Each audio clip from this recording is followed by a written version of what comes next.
This is Tuna on Toast.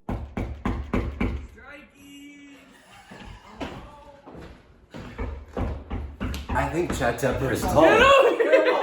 Careful! Oh man, you can't bring me around. How are you? It's so good to meet this guy, Sister there. Come on. Nice to meet you. Nice to meet you. Now the autographs are gone. And look what he wrote. Dave Grohl wrote, Ted Stryker, you will be a ripper shredder just like Eddie Vedder from Dave Grohl. And the signature is gone. How do I get him to sign this again? And Taylor Hawkins, you can't even see it now. Can I kiss him? Yeah, do you know who that is? No, who is it? Vincent Price from the horror movie guy. It's cute. I have a big session later, so I shouldn't be getting drunk. But No, we you know don't what? have to get drunk. Sorry, Nico, my manager, if you're watching this. Ted made me do it. No. And there's snacks as well. We stopped by Burger King. I kind of lied to you. I said that the rain was. You know when you're driving in LA, you kind of got 10 or 15 minutes to BS somebody because you can be like, oh, traffic, man. I'm sorry, bro. I'll be there in 10 minutes. But we stopped at Burger King. So this is my green room. Oh, For the guests. yeah. You're too good to us, man. What are you talking about? You're too good. Yeah, people come over here. Do you know the people that have come over? I know, You got a good. I You're know. like you're joining a nice crew here. They said I wouldn't make it. But hold on, before we go in, if you're gonna have that, then I'm having something like a quick. Oh, Tito! They're not a sponsor, but they should be a sponsor. I was, be honest with you, I was up all night with this girl, so I'm still awake. You're what? I was up all night with this girl, so. What the heck? Are you tired. serious? Cheers. That's less than a quarter. That's like a millimeter. Let's go, baby. Cheers. Whoa! Jesus Christ! That's strong. All right, watch your head. You're tall. I got a duck too. You're gonna be on this side. Yeah. Oh, this is happening, huh? Hey everybody, and welcome to another episode of Tuna on Toast. I am Ted Stryker. My guest today is known for a variety of talents. For me, it's all about his songwriting and his songs that he has created. Chad Tepper is at my house. Chad Tepper, baby. Yo, you messed up by telling me where you live at, bro. I'm just gonna be honest with you. No. Thank you for having me here, man. I'm super excited to be here. I'm glad that you are here. So for those of you watching right now or listening, we appreciate that. Chad and I only know each other from DMs and messages on the internet. Weird world, bro. It started about a year ago. Do you remember it all? Because I do. I remember Yeah, I think exactly I what was happened. like, Ted, I love you. Can you please put my song on the radio, please? I'll do anything. No, I Well- don't really know what happened. What was the first? Do you remember? I do, and then I want to know why it happened Yeah. from your mind. You sent me a message saying, my name's Chad Tepper, I'm making music. I have a song called I Want to Be Your High. And you caught me in a millisecond of time where I listened that exact millisecond. It wasn't like I went back like, what have I not listened to? So that second I got the message, I clicked the link, and I loved it from the second I heard it, man. Wow, that's so cool. And I had never heard of you. I know you've done a lot of stuff in your life, and a lot of people know who you are from a variety of things. But I did an immediate deep dive on, does he write for other people? Does he have a record deal already? Oh, wow. And then we started going back and forth. That's so crazy. Yeah, man. Life is so weird. I put that song out a year ago, and it's my biggest song I ever put out. It's just hit 5 million streams on Spotify. Holy It's doing pretty cow! Are good. you? Yeah. When you sent it to me, it was less than 10,000, I think, or less than 20. I don't know. It was somewhere between 4,000 and 16,000. Yeah, it. Allison Hagendorf blessed me majorly. She loves the song too. She put it on so many massive playlists, and then. Do you remember when I played it on my Out of Order show I first? do. Maybe before it was on any sort of playlist, though. So maybe that was the reason. No, I'm not saying that's the reason, but like I was so locked in, I called the producer of Out of Order. I'm like, dude, this week, whatever we're doing, this has to be a bonus song. It's like I'm not gonna say what band we took out. We took. I remember the band. We took that band out, and we're like, let's slide this dude right in there. So sick. Yeah, man. Thank you for doing it. It's crazy. When I made that song, it was such a weird time because I was supposed to go on this tour and ended up not going on the tour, and I was so bummed and upset. And then I went to the studio and I made that song, and It's so weird how like sometimes doors close and you're just like, man, like I missed that opportunity. That sucks. And then another big opportunity is right there. And you don't even realize it's there. Right. Yeah. Had you made a lot, like more than 5 songs, more than 10 songs before I Want to Be Your High? Yeah. So I've been making music for a very long time. Not a lot of people recognized it, but I put out an EP like 3 years ago, and then I put out like a full kind of album EP 2 years ago, and then I've just been steady putting out music. But I have done the thing that a lot of artists do too, like they delete their old projects just because they feel like they're not good enough.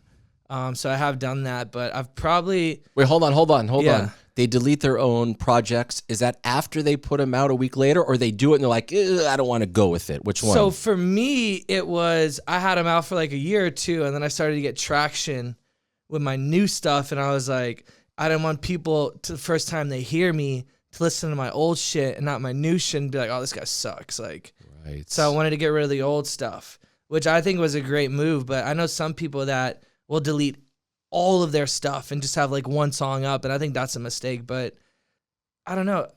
Part of me still is upset about it, because if I was to die like right now, like I would want people to listen to my original music, but it's like so hard to find. Like you can't find it anywhere. Do you know where it is? I don't even know, man. Come on. Are you know. serious? I mean, Chad, Yeah. I must have done more than 200 interviews between 1997 and 2008 that are gone forever. I did them. They How weren't sad filmed. is that? It's sad. And I mean, like sometimes it was a band that sold 20 million, their first interview, or they would bring a guitar and play a song. I have no clue. I did an interview with No Doubt in 1994. Wow. And I had never heard of them, and all 4 of them were there, and they played 2 songs acoustic. I don't know where that thing is. It's such a bummer.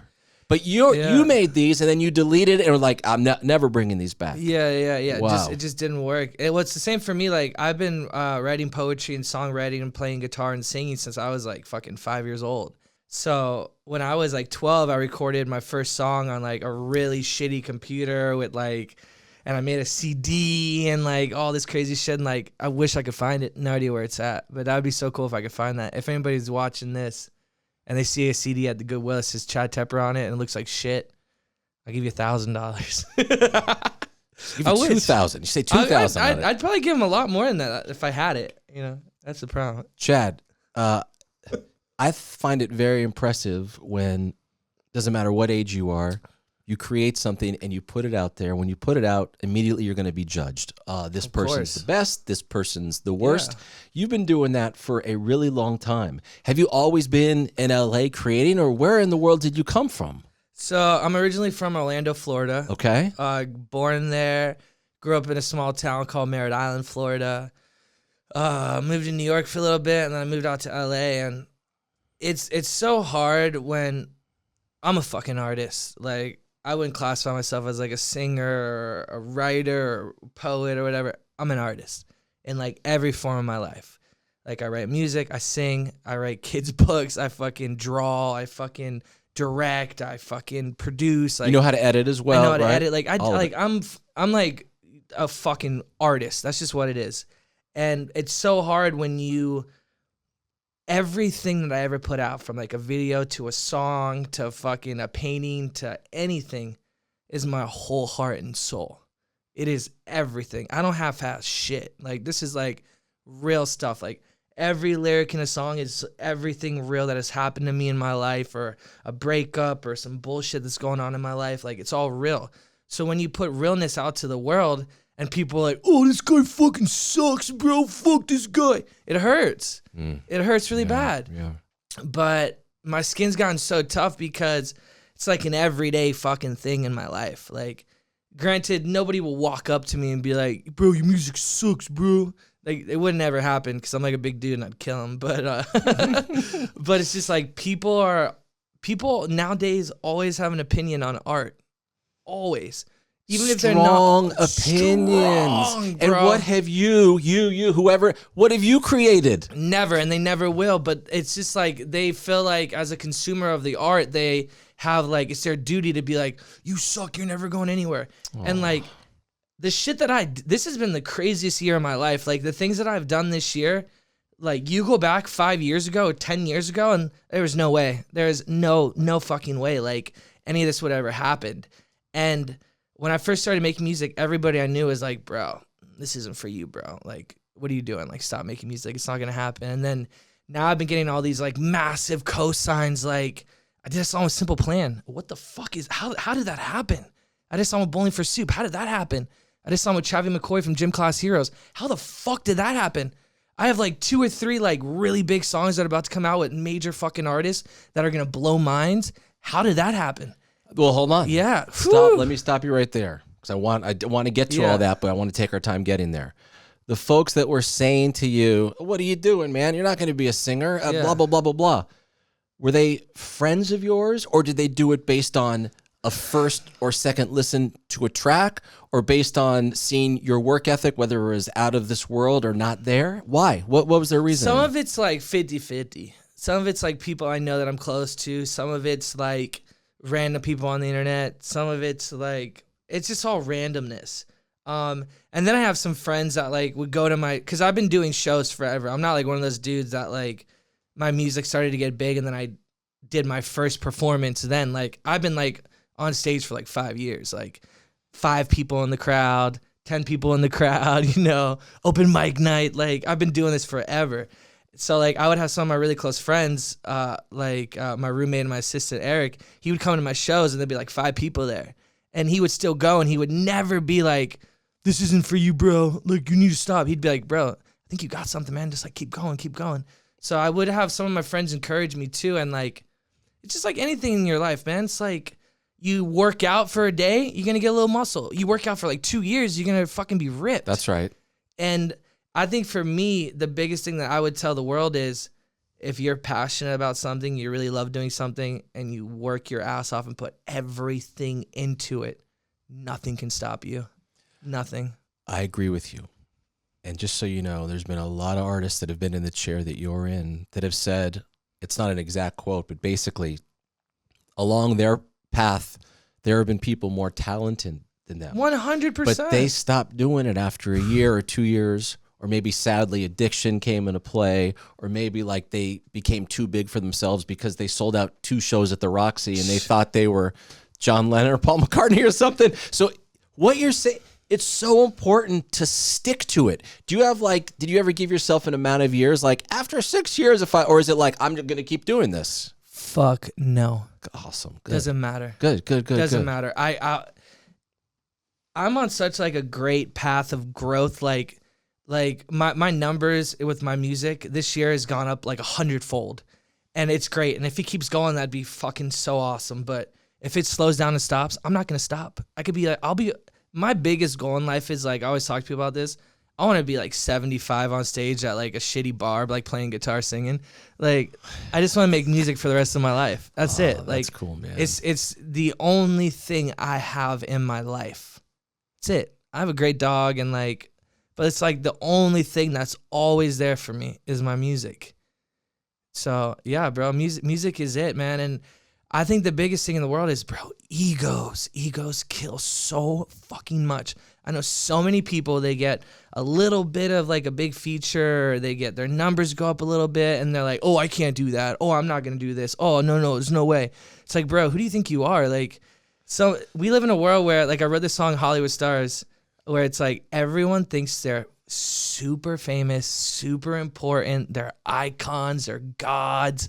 And I'm like, bro, you realize maybe in 10, 20 years, no one's even going to know you existed. So like, step off your fucking horse for a second. Like, relax. Right. You don't need to treat people badly.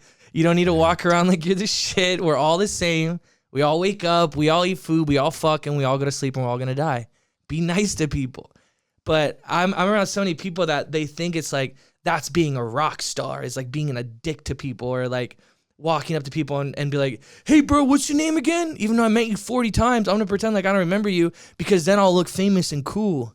It's like, bro, you're so lame. Like, people are so fucking lame. All right. The biggest rock star in the world. No, the biggest rock star in the world for me in 2021, almost 2022, is Dave Grohl. Of course, come on. And who is a nicer guy in rock and roll? There is none. It's David Eric Grohl.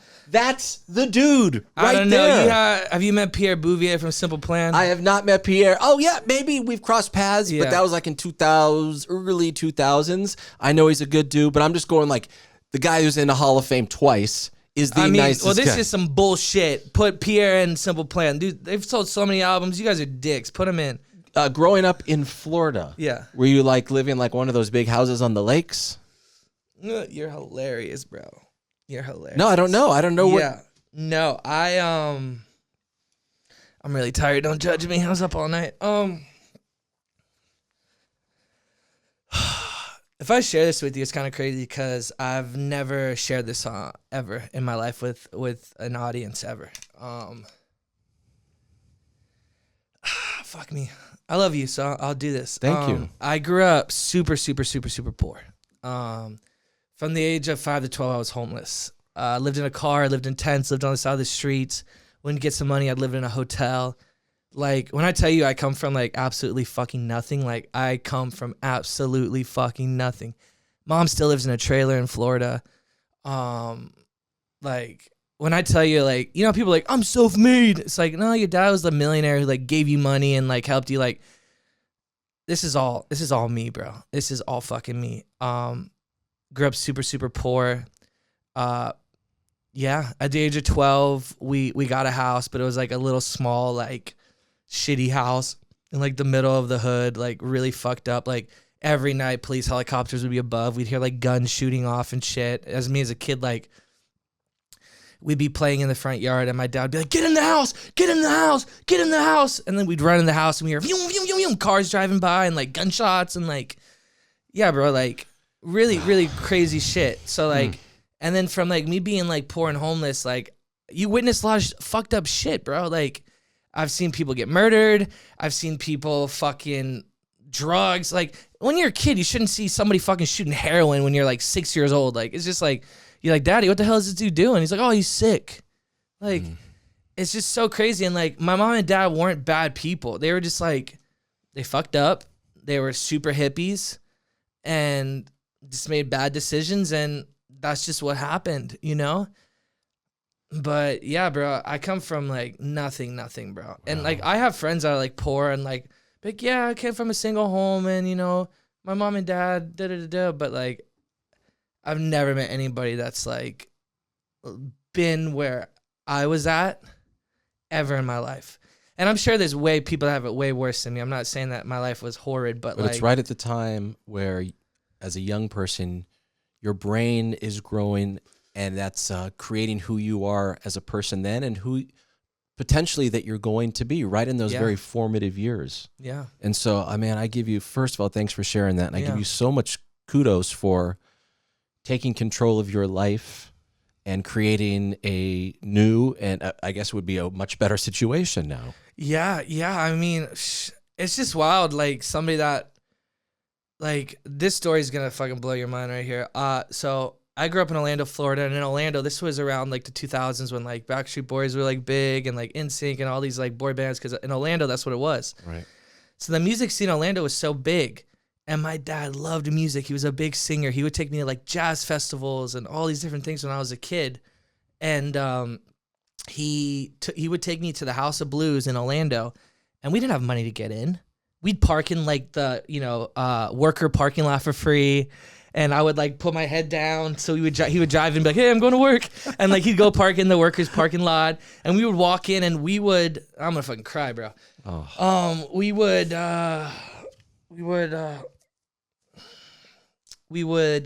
go to the House of Blues, the big doors out front. And we would sit on the steps and we would hear the music through the doors. And you fast forward, I think it was like 12 years. I go back and I sold out the House of Blues. And my dad passed away before I got to do that with him, but he would have fucking loved that, man. He would have loved that. But it was so weird going back to my hometown, doing a tour and selling out the House of Blues.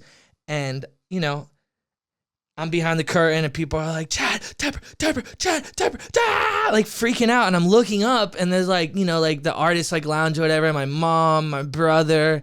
And then there was like an empty spot. And my mom's like crying, and like I'm like, fuck, I could swear like I saw my dad like for a second like standing right there. And then and then they're like, Chad Tepper, and I walk out and I start singing, and like it was such a crazy moment, because how did a kid that was homeless go from not even being able to be let into the venue to selling out the venue? The weirdest shit. And like that's why I want to do so much like in my music life, where like my manager's such a great guy, and I'm like, when we start doing big tours at festivals, like I want to start like giving out tickets to people. Like, you know, I want you to like walk around the venue, and if you like see somebody outside, like give them a fucking ticket. Or if you see somebody poor that's like close by, or they look like they don't have money, like let's fucking help people.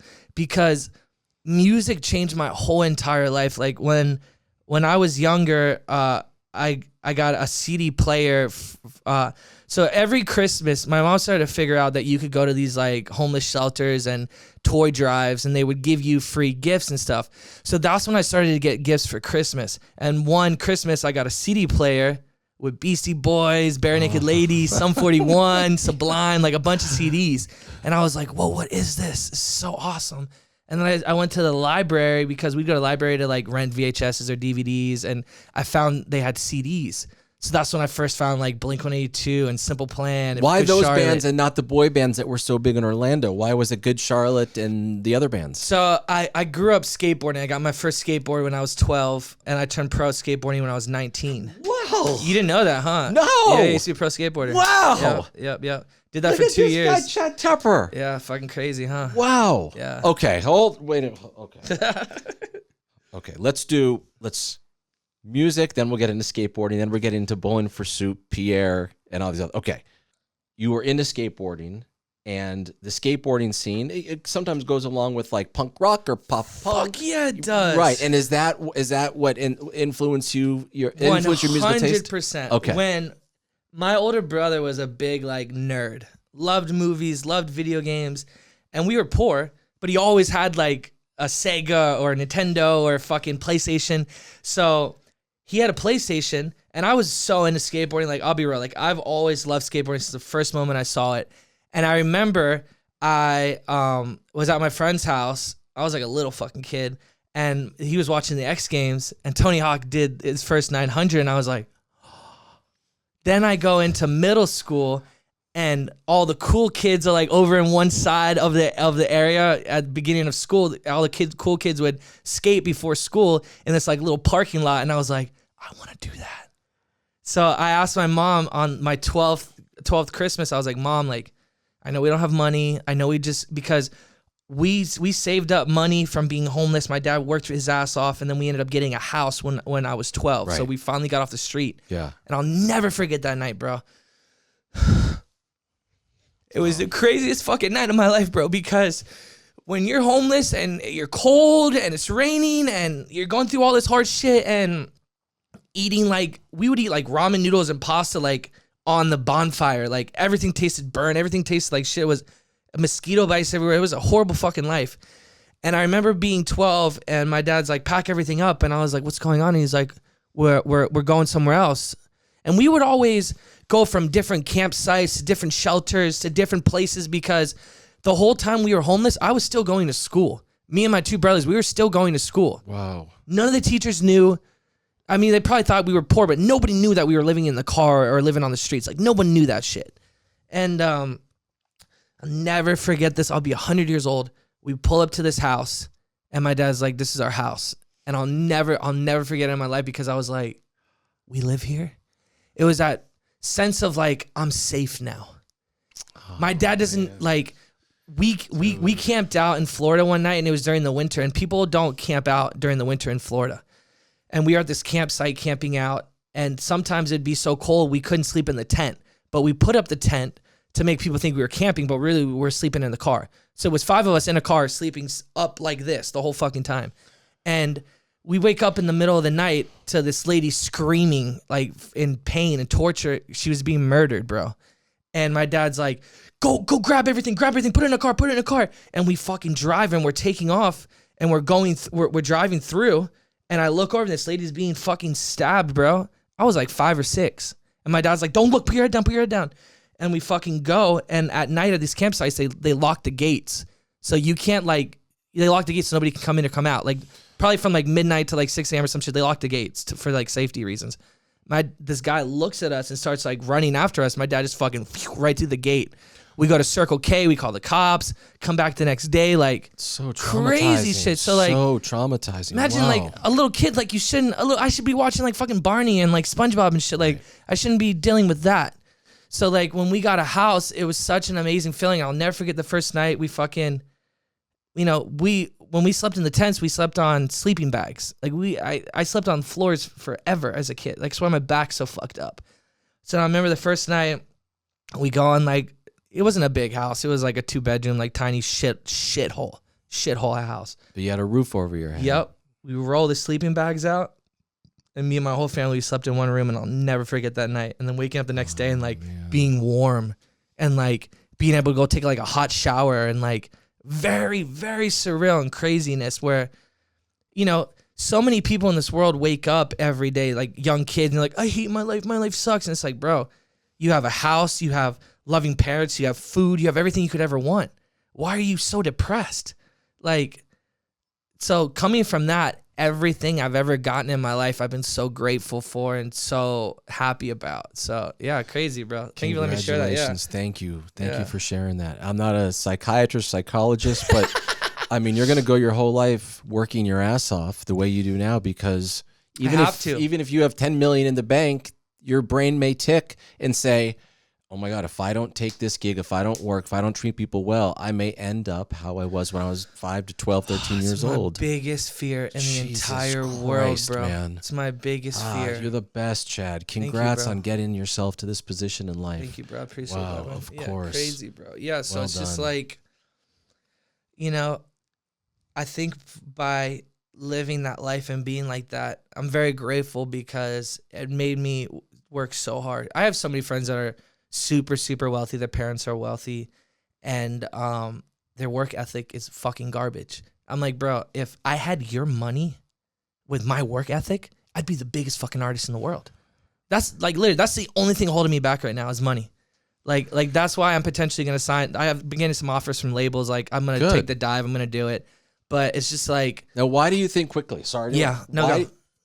What is the disadvantage of doing that? Because I think the advantages really outweigh the disadvantages. Yeah.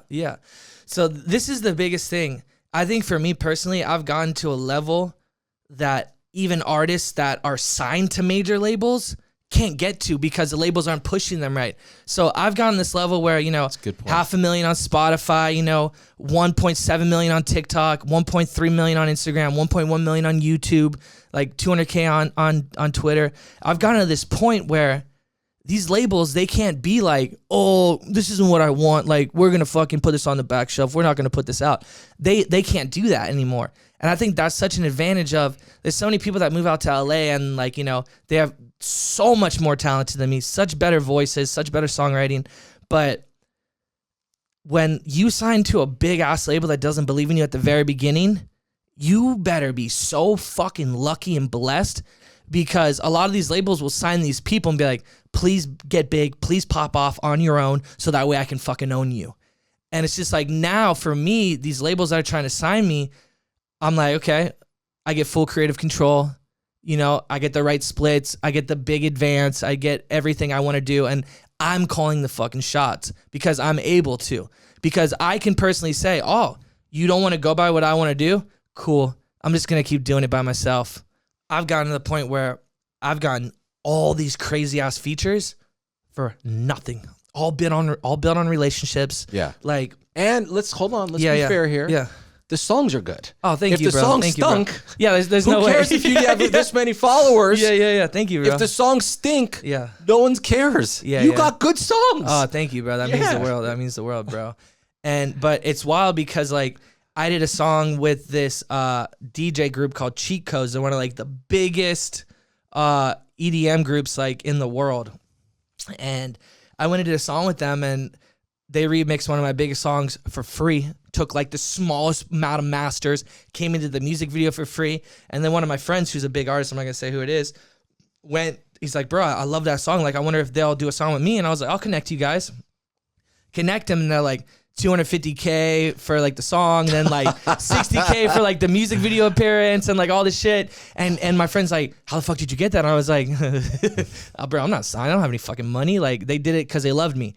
And I feel like when you build a relationship with these massive artists, and it's just like, even with Pierre from Simple Plan has never in their entire career featured on a song ever in their entire life. There's never been a song, you know, Chad Tepper featuring Simple Plan. That's never existed. I'm the first motherfucker to ever do that. What's the first song you guys did together? I Hate Everybody. I hate everybody, but I'm in love with you. I'm in love with you, baby. Baby, I hate it. I love that song too. But you know, wow. I do. Wait, so how did you meet? Give me the quick thing. Yeah. How do you meet the dude from Simple Plan and get him on that song? Are you ready for your mind to be fucking blown in like a different level, bro? Yes, please. I'm in the studio with my friend, and we're like singing Simple Plan and like just having fun. And my friend looks at me. My friend Lex is one of my producers from the very beginning. He goes, bro, do you follow Pierre from Simple Plan? And I was like, he has an Instagram? What the fuck? No. Go on Instagram. He follows me on Instagram. Go on TikTok. He follows me on TikTok. I was like, what? Go into my messages, and I'm like, yo, like, what the fuck, bro? Like, I'm a massive fucking fan. Like, I love your music. And he goes, You wrote that to him? Yeah. Okay. And he goes, no way. He's like, bro, I'm such a fan of your music and everything you do. And I was like, what is going on right now? It's like it was so fucking weird. And then, you know, I started talking to him, and I was like, bro, you know, it was always a dream to do a song with Simple Plan. That was always like the biggest, that's on my bucket list of people I wanted to work with. And I was like, I didn't even think that was a possibility, bro, because it's never been done. So I was like, I just want to work with this dude. Like, maybe he'll help me write music, or maybe he'll help me produce. So I hit him up. I'm like, bro, let's work on a song together. He's like, yeah, I'm producing now. Like, let's do it. Come up to Ojai where I live at, which is like 2 hours away. And I was like, cool, let's do it. Never happened. 2 months go by. Doesn't happen.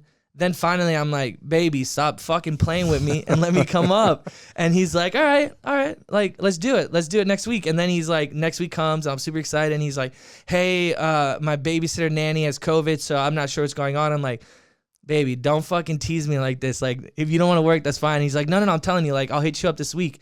Hits me up, and he's like, yo, I'm free tomorrow if you want to come. Pull up. We get there. And it's just like an instant, we become best friends. He's like, bro, it was the weirdest moment of my life, because he's like, can you show me some like new unreleased music? And I was like, yeah. So I show him some of my new music. And then he's like, you know what songs I really like? And he starts playing my old music that's out and singing word for fucking word my music. And I'm like, this is a dude I grew up listening to and idolizing and fucking loving. This is one of the reasons why I make pop punk music, like, because of him. And he's singing my songs. It was the weirdest, greatest moment ever. Oh. And then I ended up doing the Viper Room, and I sold out the Viper Room, and I was like, I didn't even ask Pierre. Pierre's like, yo, I bought 4 tickets to come to the show. And I was like, what? You're coming to my show? I was like, great. Now I'm fucking nervous. This is awesome. Like, yeah. Then he comes, and I was like, yo, would you want to like come on stage and do our song? And he's like, bro, I'm not going to come and not do the song. He's like, yeah. So I pull him up on stage. He does this song. And this is fucking Pierre Bouvier from Simple Plan. Like, this dude does like stadiums and shit. Like he hasn't done like a show for like 250 people probably in like fucking years and years and years and years. And he would never. Pulls up, does it, fucking such a crazy moment. And the whole time I'm on stage performing, I'm looking over, and he's sitting next to his wife and my ex-girlfriend that I was in love with. And he's singing word for word my songs. How is that even a possibility, bro? That's somebody. That's great. That's so cool. Pierre writes and produced all the fucking hits. So like having someone that has made so many multi-platinum fucking albums and songs liking your music and co-signing you, how does that happen? Right. Yeah. Very weird, bro. Give me 3 artists that you love that you would like to work with. Let's throw it out there. See, do you know what's so crazy? Like the artists I've worked with this year have been on that list, and it's so wild. But I would say, so you're just checking them off. I'm just checking them off.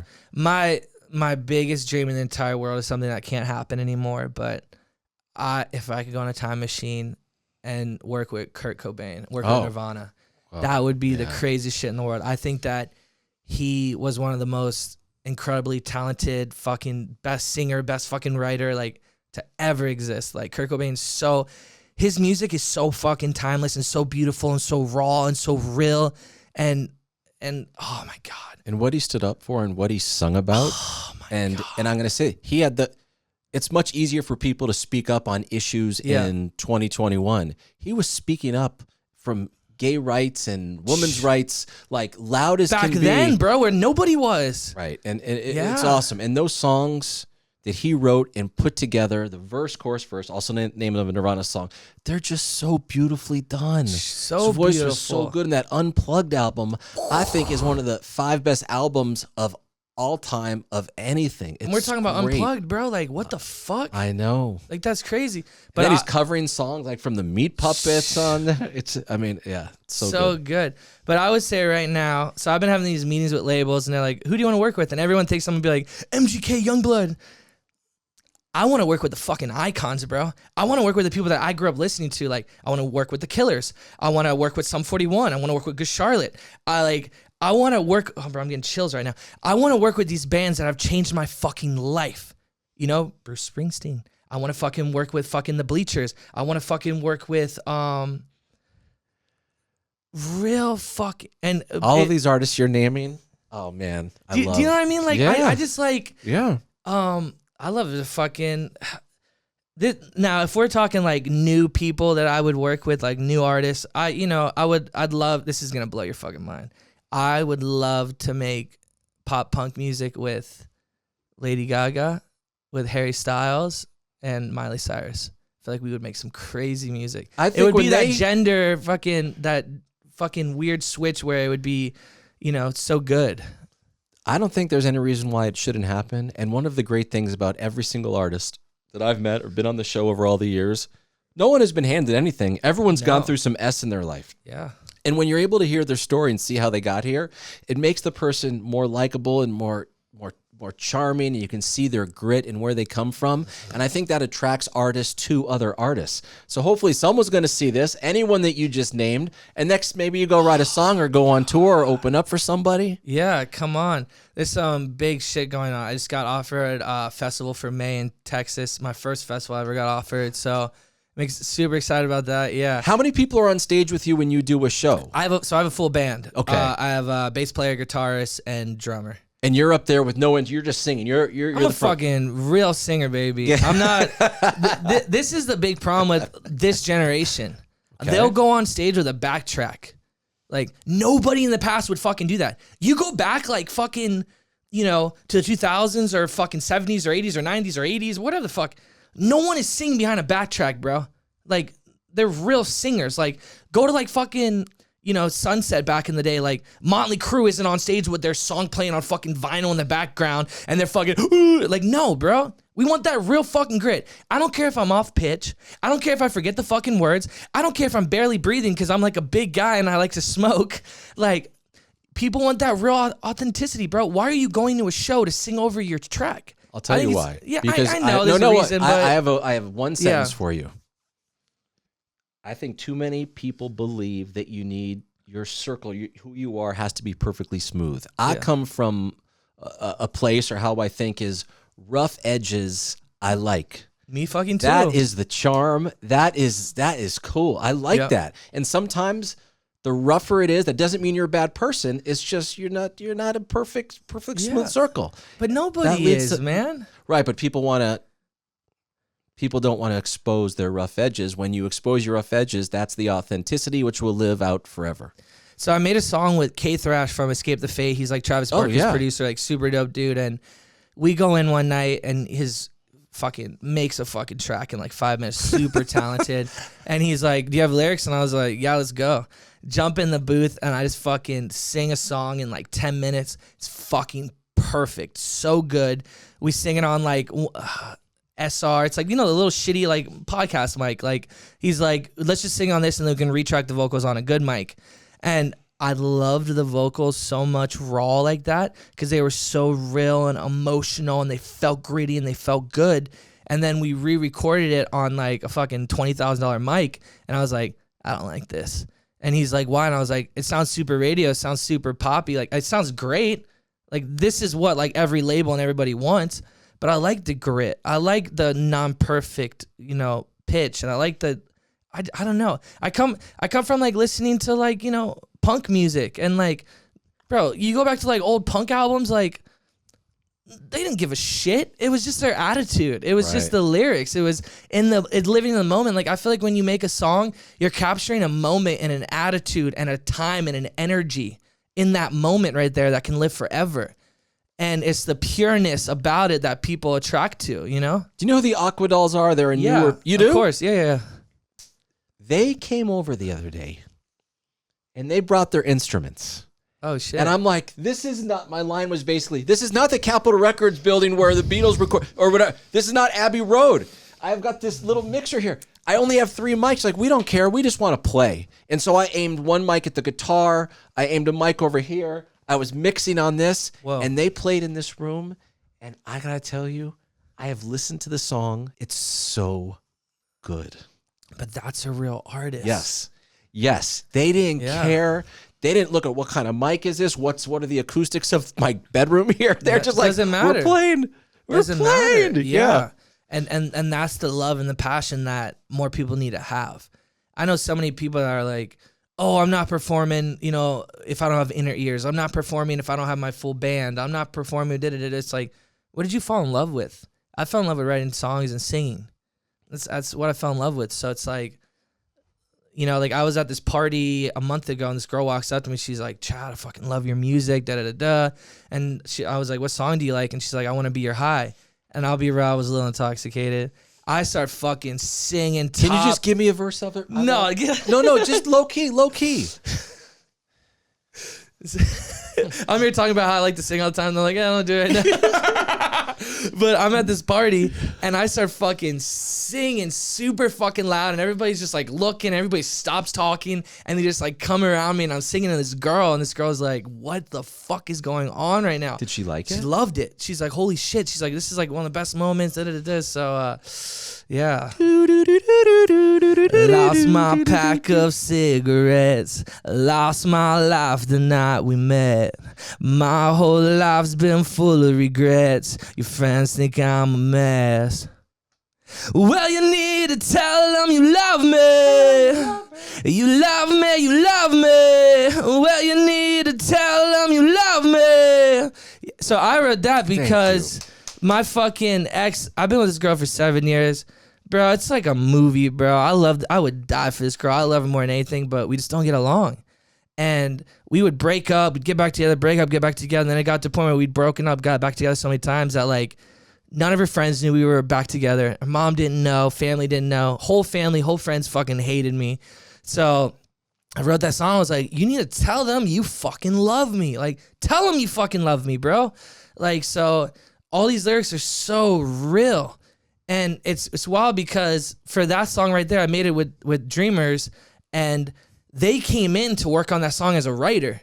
And I go into that session and they're like, what do you have? And I was like, oh, I already wrote a verse and a hook. And he's like, what? And I'm like, yeah. And he's like, sing it real quick. He's like, fuck. It's really good. Like, I'm here to write. And I was like, okay, well, give me something. And then he wrote the part, I Want to Be Your High. He wrote, I want to be your high. Like, he wrote that part. And I was like, perfect. I was like, you did your part, bro. Like, so I wrote everything else. And then he wrote that one little part. And then he wrote his verse. But he was blown away. He's like, bro, I didn't think you were a writer. Like, I thought you were one of these dudes who, like, pays people to write, you know, who, all this bullshit. And it was the same thing with K-Thrash from Escape the Fate. Like, I went in and I sang that song. I'll show you after this. Really fucking good song. It's not out yet. But after the session, he's like, Chad, holy fuck, you're like the real deal. I didn't think you were the real deal. No offense. And I was like, no, it's fine. And he's like, do you ever write for people? And I was like, I've been offered to write for a bunch of people, but these are my stories. This is what I want to do. You know, if like fucking MGK comes up to me and wants me to write for him, of course I'm gonna do it because I need money. But like, these are my stories. Yeah. No one else is getting these stories from me. These are my stories. I don't care if 10 people hear it. Like, they're going to hear it from me. So, but it's so weird that, like, people are actually starting to see who I really am and, you know, my real essence of me. And I think it's fucking awesome. It's such a cool thing. Yeah, and I think it's obvious we all can see and hear that you're in this for the long haul. It's not about getting one song or one viral TikTok or whatever it is. You're in here for the You're in this for the long haul as a writer, as a performer, and somebody that's going to be doing a lot of things under the music industry umbrella.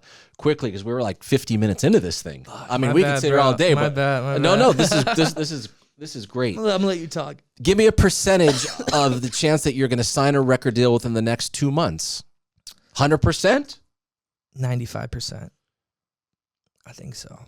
There's just too many offers being thrown at me right now that are like really, really good. Good. And I haven't put out an album in 2 years, and I have like 85 unreleased songs that are like, I think every song is fucking really good. You know, of course, you know, there's some that like stand out, but like, I'm ready, bro. Like I want to put out an album. So this is the thing. It's like, do you want to produce your own music, or will you be comfortable like a John Feldman say, or like, dude, I want to do a song or two? Would you be like, oh, good, I'd like to do that? Yeah. So I've been producing a little bit. I'm more of like a Rick Rubin style, where I'm like, okay, I put this here, do this, do that. So you're saying you're better than Rick Rubin? No, he's a god. He's a god. But you know, I can produce, I can record myself. I can, you know, when you play instruments and you can put shit together, you can produce if you just learn how to do it. So I know how to do that. I'm not the greatest at it, but I'm really good when I'm in a session to be like, okay, I want this to sound like this. I want you to bring this hi-hat in. I want you to do this. I want you to mix this right here. I want you to add this clap. You know what I mean? Like, I'm really good at telling someone what to do. And if I'm with the right producer, like, okay, cool, we'll do it. But yeah, man, I think it's time to put out an album. I keep getting messages from people like, bro, we want an album. Because I've been putting out a single every month for the past like 2 years. No matter what's going on, single, music video, every fucking month. That's dedication, and man. Good job. It sucks, bro, because it's like, I'll do a song and then I'll do a music video and I'll be like, God, I'm so fucking exhausted. Because I direct these music videos. I write the treatment. I fucking, you know, I do all the work, bro. I'm like the full fucking dude that shows up. And it's exhausting, bro, and it takes a lot out of you. So it's just like every month it's like, fuck, another one. But it's what you need to do. My only thing is I want people to hear my music. So why the fuck wouldn't I put it out, you know? Right. Yeah. Yeah, you're doing great. Thanks, baby. Seriously. Congratulations on everything that you have achieved, the situation that you started with, where you are now in Los Angeles. Do you think that if someone has 1 million followers on TikTok, that equals ticket sales at a concert? Negative. Okay. No fucking way. Okay. This is the biggest thing. I have some friends with millions and millions and massive following. This is the thing. You can get somebody to listen to a song once, but the real gift is having somebody be like, holy fuck, I'm so obsessed with this song. I'm going to listen to it 5, 6, 7, 8, 9, 10 times a day. But this is the problem nowadays, and I think this is the problem with music in its whole. Okay. Everybody and their grandma makes music nowadays, and not all of it should be seen by that many people. And it sounds like shitty to say, but I mean, I remember when everybody wanted to be a DJ 10 to 12 years ago, not radio, club DJ. But just like in every business, no matter what it is, only like 3% of the people have the drive and the talent. And the rest are like, oh, I'm going to get Serato or whatever it is, and I'm going to go to play my dad's kid's bar mitzvah, blah, blah, blah. And they don't know. And then like do it once and they're done. Yeah. So maybe that's similar to everyone thinks that they can make a song in their bedroom, which they can, but a lot of them stink. And the other like really... That makes sense? Yeah, it makes a lot of sense. And like the other thing is too is like, I've done shows for 10, 20, 30 people with millions of followers because people don't give a shit about your music. You have to show them that you are worth listening to. You have to show them, and it's going to take time. You can't put out one song and then put out another song a year later, but I'm a musician. You're not a fucking musician. You need to literally show people, this is what I'm doing. I am serious about this. This is my love. This is my fucking joy. I'm putting everything into this. And then they'll slowly convert over and realize... But it's just like there's this huge artist who's also major on social media. His first show ever was for like 10,000 people. Can you imagine your first time ever on stage is in front of 10,000 people? Like, you can debate me on this or whatever. That's wrong, bro. I think that's wrong because I don't care how talented you are, how amazing you are. Elton John probably wasn't unbelievable the first time he was on stage, okay? Do you know what I'm saying? Yeah. Like, it's just like you need time when to he came grow to and be America, he wasn't comfortable. playing arenas. No, the Troubadour. Exactly. Come on, He baby. was at the Troubadour. You know, so it's just like, this is the thing that I think is going on right now. You're having these artists that are just beginning and starting out, and they haven't really found their sound or their confidence, and they're performing in front of millions of people. And I think that that's kind of killing music, and I think that. But you think they are? But that doesn't. You said that doesn't mean ticket sales. No. I If mean you have like all those- online. Oh, okay. You know, you post your music video and it gets 20 million I views. see. That's people listening and seeing you perform. Right.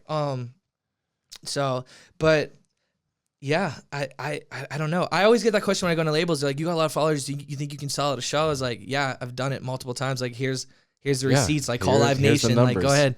Like, yeah. So like, Right. it's weird, bro. Yeah. I just want, all I want in my life is real fucking rock music to come back strong, and people can enjoy it and love it and see that art form like it used to be. That's all I want, bro. I'm not trying to like talk shit about anybody. I think all music is great, all creativity is great, but when I talk to a kid and they're like, you introduced me to Bowling for Soup, you introduced me to Simple Plan, I'm like, what the fuck? You've never heard them before? If it wasn't for me, you would have never heard them? How is that a possibility? And then like I ask people like, what's your favorite artist? And they're like, Drake. I'm like, cool, Drake's great, bro, but like, what about all these other artists you've never heard of? Like, people don't deep dive anymore. No one listens to a full album. Nobody fucking tries to look for new artists. It's just whatever they hear on TikTok or someone talks about or their friend. Like, very weird times, bro.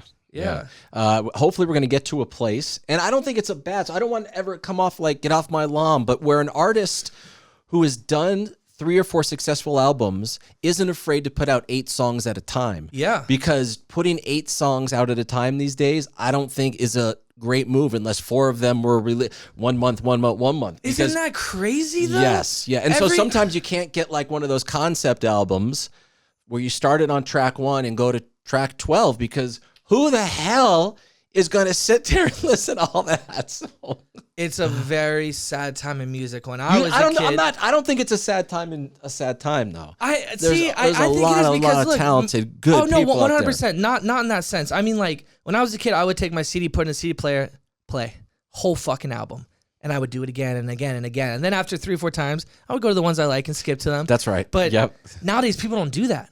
They listen to 1 song or 2 songs, and that's it. Or 30 seconds of a song. Or 30 seconds, yeah. Yeah. And for me personally, like, some of my favorite songs don't fucking kick ass until like a minute and a half in or 2 minutes in. And it's like, you ever listen to that song where it has that like just that like heavenly, like orgasmic feeling, like 2 minutes in? Of course. So many people aren't finding that moment because they're skipping through it. That's what I mean by that. The best songs give it to you 30 seconds to a minute and 20 seconds in, but the time that it takes to get there, they're so good at creating the song. They're playing, your brain wants the song to go to a certain place, and it's so well written and produced that it gets you there. See? And so it's this That's a good reward. thing. Yeah, it's this reward. Let me grab these glasses as we wrap this sucker up here. Oh, baby. I got those at Universal the other day. Yeah. Guys, Chad, thank you. Thank you, brother. Sorry, thank you for letting me rant a little bit. It wasn't ranting. Man, this is so gonna call me and be like, bro, you gotta cut this whole thing. I'm not cutting anything. This is my footage now. So when you go to the Rock and Roll Hall of Fame, we will play some of this. Let's go, please. All right. He is Chad Tepper. If this is your first time knowing of this gentleman, this second, you go take the deep dive. You go check out all the things that he's created over many, many years. And when he has a show, you go check it out. For Chad Tepper, I'm Ted Stryker. Happy snuggles. Bye-bye. Hope you enjoyed. Now hit that subscribe button. And for more Tuna on Toast, listen wherever you get your podcasts.